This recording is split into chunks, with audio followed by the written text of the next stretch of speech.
Hello everyone and welcome back, and in this video I will show you a certain type of the attack which is called session fixation, which is basically used when the owner of the website misconfigured in the website creation, or basically anyone who created that website. It allowed that user becomes that some of the information that user sends to the server becomes the ID of that session. Now, before we get into that, I just want to show you another attack, which most likely you will not come across, especially not on some of the bigger websites. You might come across on it for some of the smaller websites, since it is basically a flaw in the cookie itself, in the session ID itself. If the session ID is not random enough, sometimes you can basically guess the session ID of some of the other user, or just find a valid session ID. So in order to show you what I'm talking about, just open up your burp suite, and on your virtual machine, which is the OWASP, just go here on the OWASP webgoat. If it asks you to log in, just type here webgoat, and after that you want to go onto the session management flaws right here, and here you want to go onto the hijack a session. Now, as we can see right here, we are prompted in with the username and password. Now what we want to do is basically turn our intercept on and type here anything and send our post request, and as we can see it is right here. And what I'm talking about is this weak ID. Now it is called weak ID since it is purposely made weak for this attack. And for the first time of you looking at it, this might seem like a really random number, but it isn't. It is actually really easy to guess it. I will just show you how you can generate a lot of cookie requests or different requests in order to see, for example, 10,000 different cookies, and in order to compare them and see which values change in this session ID and which values don't. And after you do that, you can basically try to guess the session ID with it. But we won't be going through the entire attack since it could take some time. I'll just show you how you can check out if the ID of that session is weak or not. So once we do that, we want to turn on our intercept off, the invalid username and password, of course. Now we want to go to the target, find the page that we send the username and password to. So I'm not really sure where that is. I'm not even sure what I typed as username and password, so let me just find it right here. It's not this. Which page is it? This is screen 72 menu 180. Okay, so we want to find the webgoat. Here it is, something with webgoat. Let us just find the packet right here. So we search for the webgoat path. Here it is. Let me just see. It's not this one. It's not this one. It's not this one. It's not this one. Here it is. It's this one. As we can see, our username GGSFG. So what we want to do from here is you want to right click on the packet and send it to sequencer. So once you go to the sequencer, it will light up this part right here. So just click on the sequencer and you will see that it already set the form field to be weak ID right here. So what you want to do, it gives you a bunch of other options. What you want to select is your session ID. And once you do that and click on the start live capture, it will basically gather a lot of cookie values, and it will see if the value of cookies is random enough or if it can be predicted. So let's go and start live capture. And as we can see right here, it would start sending a bunch of packets and gathering different cookie values. And once it gathers enough, it can tell us if the cookie value is random enough for it to be well protected. If it is not random enough, we will be able to guess another valid cookie value, which can basically make you enter someone else's session. So, for example, if I send a wrong username and password and I scan the cookie and send a bunch of other requests and scan the other cookies and find out that the randomness of the numbers is not high, I can guess someone else's cookie session and basically enter their, for example, profile on Facebook, for example, without even knowing the username or password.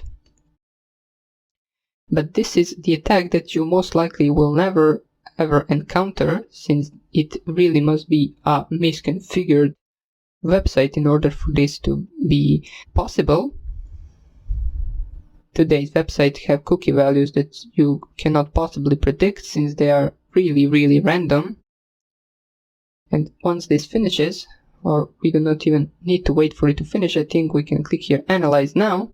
You can see that the overall result, the overall quality of randomness within the sample is estimated to be extremely poor. So as we can see, it says that the randomness of the cookie is extremely poor. Significance level, if we go, for example, to the count, you can see some of the character sets, which basically just show you how many characters appear and where. Let me just find right here if there is anything interesting for us. But basically this, the entropy is the value of the randomness, and if you want to, you can check out other options and outputs as well. But I just wanted to show you this, that you can scan for the weakness of the website ID with this method. We won't be pursuing the attack since there is no point. As I said, this is the attack that you most likely will never encounter. So let me just close this and let us go on to the attack that I wanted to show you, which was the session fixation attack. Now, this session fixation attack is done through link, and right now I will show you how to do it. So it is under the same subsection, which is the session management flaws. And just click here on the session fixation. Now, it will say right here, you are a hacker Joe and you want to steal the session from Jane. Send a prepared email to the victim, which looks like an official email from the bank. So basically, as you can see, we have an example of the email, and here we want to send something within a link that will make us be able to hack another account without knowing the username or password. Now, we know that this page right here is vulnerable to the session ID being imported into the link itself, sending it to someone, and if someone clicks on that link, it will have already pre-made session ID that you typed into the link.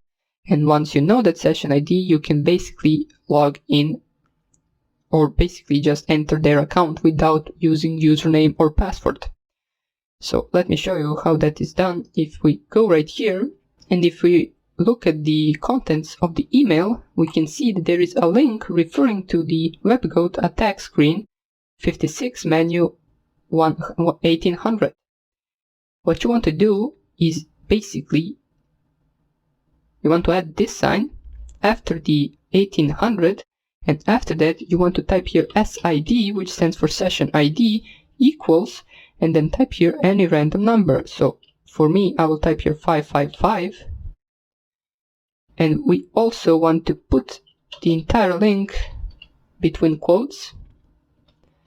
So href in the HTML code stands for referring to a certain page. So once someone clicks on this, it will lead them to this page. But we added the session ID, so it will lead them to the same page, but it will have the session ID already pre-configured by us in the link. So once you do that, you want to make sure that the page is correct. So as we can see, WebGoat attack is the same as here, but the WebGoat is capital W and capital G right here. So we want to change that in the link as well. So capital G and capital W. And once we do that, you can send the email we specified our fake session ID, or not fake, our session ID for the victim to be 555. So if it clicks on link and logs in with that session ID, we will be able to access that account. So if we send an email as an attacker, we can turn the intercept off. So let us just turn this off right here. And we get to the stage 2 of this attack. As we can see, you completed stage 1. Now, we are acting as a victim, so let's say the victim received this email, which was the email that we sent right now, and this is the link that we specified the session ID. As you can see down here in the left corner of the page, we can see the entire link, and we can also see our session ID specified as SID equals 555. So let's say the victim gets this email, and it looks like a legit email, and it clicks on this. It will lead her or him to a login page where it will ask them for username or password, just as any other page. But if we can see right here on the link, we already have our session ID specified, and as soon as someone types here and logs in, we will be able to access that account. Now, we also want to act as a victim right here, and as we can see, stage 3, the bank has asked you to verify your data, log in to see if your details are correct. Your username is Jane, and your password is Tarzan. So, just type here Jane, and Tarzan as password, and you click here on Done Save. Now, it says it is time to steal the session now. Use following link to reach Goat Hills Financial. You're Hacker Joe. You completed stage 3. So we know that the Jane has logged into the bank account, and what we want to do, we want to basically go to our log screen. So this is just a regular log screen, and we as a hacker want to log into that session. But we do not know the username and password for that session. We only know the session ID. So what we want to do is turn the intercept on, and right here we type here anything, which is not correct, so just type here anything random, and here we will have the post request. Now, if you were to just forward this, it will say wrong username or password, since this is a wrong username or password. But what we want to do right here is we want to go up and find the link. As we can see right here, this is the link, and under the SID we want to change that to the session of our victim, and we know that because we set it in the link to be 555. And now if we forward this packet, it will basically log into the victim's account without us even knowing the username or password. As we can see, we typed something random username, random password, and if I click here forward, we can see, congratulations, you have successfully completed the session. And we are in victim's account. First name Jane, last name Plain, credit card type NC, credit card number, and then this. So this is an attack that you might encounter. So that's why it's called the session fixation, since we, even before our victim has logged in, we already fixed the session in the link in order for us to know it later on once the target has logged in with that session. So that's about it for this attack. In the next tutorials we will continue with the burp suit, and for now on I hope you're having a great day and take care. Bye.